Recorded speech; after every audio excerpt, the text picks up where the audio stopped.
So finally, we are able to make one video. Right now, I'm filming with 3 devices: this laptop, my family's PC, and my phone for the music that you hear right now. So today we are reading a story called Mr. Widemouth. Now, I've heard of the story before, not sure to clear as what it's about, but I think it's some kind of sleep paralysis or a nightmare creatures that people have, but I have not learned too much about it. So while I read the story, I'll be learning about it too. Now, after I explain this, let's start. So we're reading the story in the point of view of a child. I'm not sure what gender, I'm not going to assume anything. Now, I didn't write the story, it is on Wattpad by Lady Mary Evangeline, so I might link it in the link description below, but without further ado, let's go. Mr. Widemouth. During my childhood, my family was like a drop of water in a vast river, never remaining in one location for long. We settled in Rhode Island when I was 8, and there we remained until I went to college in Colorado Springs. Most of my memories were rooted in Rhode Island, but there are fragments in the attic of my brain which belong to the various homes we had lived in when I was much younger. Most of these memories are unclear and pointless chasing after another boy in the backyard of a house in North Carolina, trying to build a raft to float on the creek behind the apartment we rented in Pennsylvania, and so on. But there is one set of memories which remains as clear as glass, as though they were just made yesterday. I often wonder whether these memories are simply lucid dreams produced by the long sickness I experienced that spring. But in my heart, I know they are real. We were living in a house just outside the bustling metropolis of New Vineyard, Maine, population 643. It was a large structure, especially for a family of 3. There were a number of rooms that I didn't see in the 5 months we resided there. In some ways, it was a waste of space, but it was the only house on the market at the time, at least within an hour's commute to my father's place of work. The day after my 5th birthday, and tended by my parents alone, I came down with a fever. The doctor said I had mononucleosis, which means no rough play and more fever for at least another 3 weeks. It was horrible timing to be bedridden. We were in the process of packing our things to move to Pennsylvania. The most of my things were already packed away in boxes, leaving my room barren. My mother brought me ginger ale and books several times a day, and these served the function of being my primary form of entertainment for the next few weeks. Boredom always loomed just around the corner, waiting to rear its ugly head and compound my misery. I don't exactly recall how I met Mr. Widemouth. I think it was about a week after I was diagnosed with mono. My first memory of the small creature was asking him if he had a name. He told me to call him Mr. Widemouth, because his mouth was large. In fact, everything about him was large in comparison to his body, his head, his eyes, his crooked ears, but his mouth was by far the largest. "You look kinda like a Furby," I said, as he flipped through one of my books. Mr. Widemouth stopped and gave me a puzzled look. "Furby? What's a Furby?" he asked. I shrugged. "You know, the toy. The little robot with the big ears. You can pet and feed them, almost like a real pet." "Oh." Mr. Widemouth resumed his activity. You don't need one of those. They aren't the same as having a real friend. I remember Mr. Widemouth disappearing every time my mother checked by to check in on me. I lay under your bed, he later explained. I don't want your parents to see me, because I'm afraid they won't let us play anymore. We didn't do much during those first few days. Mr. Widemouth just looked at my books, fascinated by the stories and pictures they contained. The third or fourth morning after I met him, he greeted me with a large smile on his face. I have a new game we can play, he said. We have to wait until after your mother comes to check on you, because she can't see us play it. It's a secret game. After my mother delivered more books and soda at the usual time, Mr. Widemouth slipped out from under the bed and tugged my hand. We have to go to the room at the end of this hallway, he said. I objected at first, as my parents had forbidden me to leave my bed without their permission. But Mr. Widemouth persisted, until I gave in. The room in question had no furniture or wallpaper. Its only distinguishing feature was a window opposite the doorway. Mr. Widemouth darted across the room and gave the window a firm push, flinging it open. He then beckoned me to look out at the ground below. We were on the second story of the house, but it was on a hill, and from this angle the drop was farther than 2 stories due to the incline. I like to play pretend up here, Mr. Widemouth explained. I pretend that there is a big, soft trampoline below this window, and I jump. If you pretend hard enough, you bounce back up like a feather. I want you to try.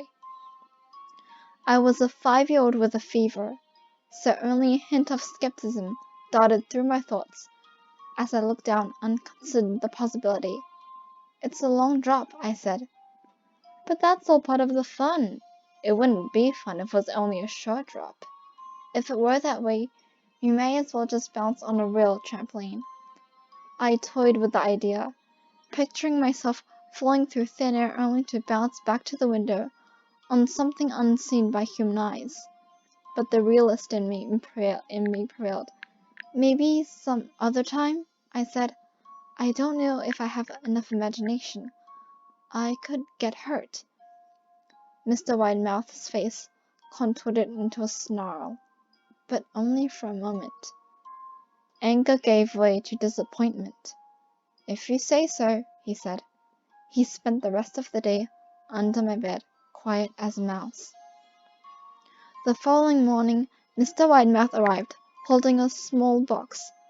I want to teach you how to juggle, he said. Here are some things you can use to practice before I start giving you lessons. I looked in the box. It was full of knives.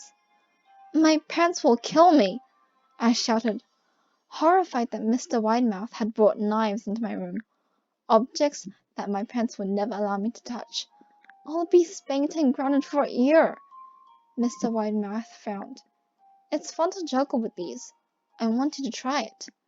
I pushed the box away. I can't. I'll get in trouble. Knives aren't safe to just throw in the air.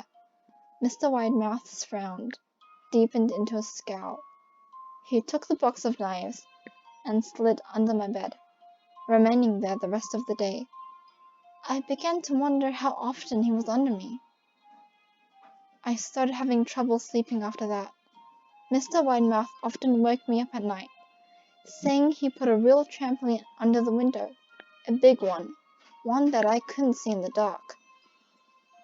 I always declined and tried to go to sleep, but Mr. Widemouth persisted. Sometimes he stayed by my side until early in the morning, encouraging me to jump. He wasn't so fun to play with anymore. My mother came to me one morning and told me I had her permission to walk around outside.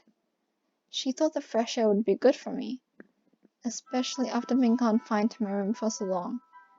Ecstatic, I put on my sneakers and trotted out to the back porch, yearning for the feeling of sun in my face.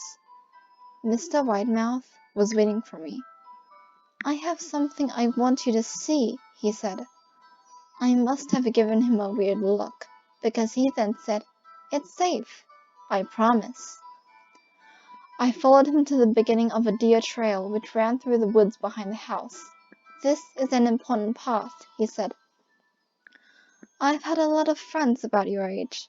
When they were ready, I took them down this path to a special place. You aren't ready yet, but one day I hope to take you there." I returned to the house, wondering what kind of place lay beyond that trail. 2 weeks after I met Mr. Widemouth, the last load of our things had been packed into a moving truck. I would be in the cab of that truck, sitting next to my father for the long drive to Pennsylvania.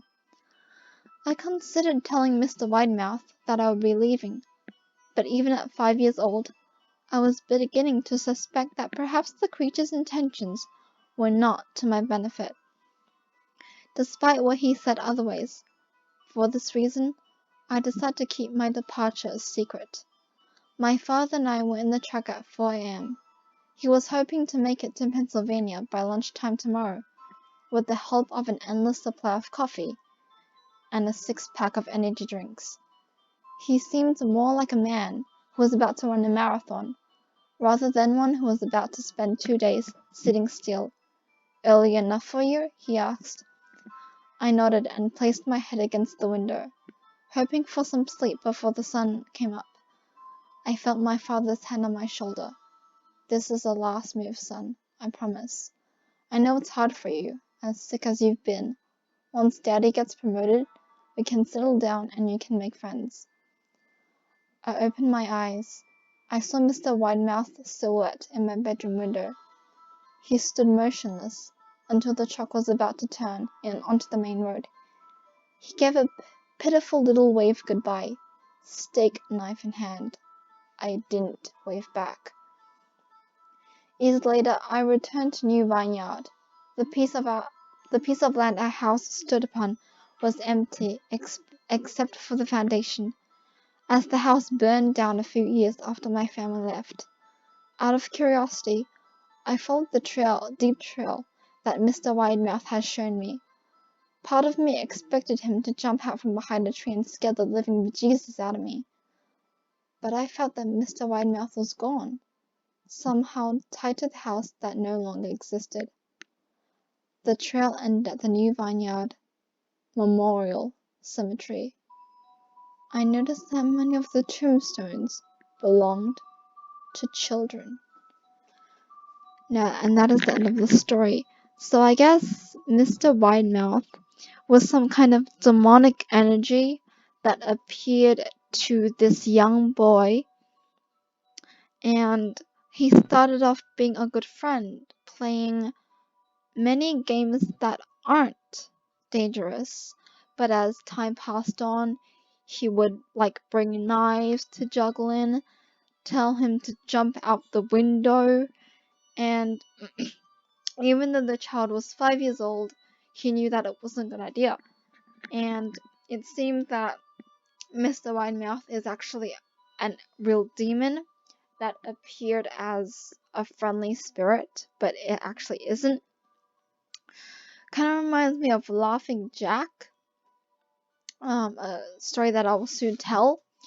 And it just basically said that I guess he appeared to several children and led them down to their death, because he told the young boy that all of his other friends ended in the memorial cemetery. So I'm guessing he was like, "Later, once you're older, I will kill you, and this is where you'll end up." So basically, this whole story is about this demon called Mr. Widemouth, and that he kills children. Now, I'm glad, if this is real, I'm glad that the young boy actually sensed that Mr. Widemouth was not so fun to play with, and that it's not a good idea to do whatever he says.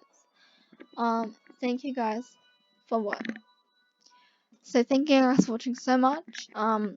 Remember to like this video if you like the story, comment if you have any other stories you want me to read, and subscribe and turn on the bell if you want to get notified and watch every new video that I upload. Thank you guys so much for watching. I'll see you in the next one. Remember, stay creepy, and bye-bye!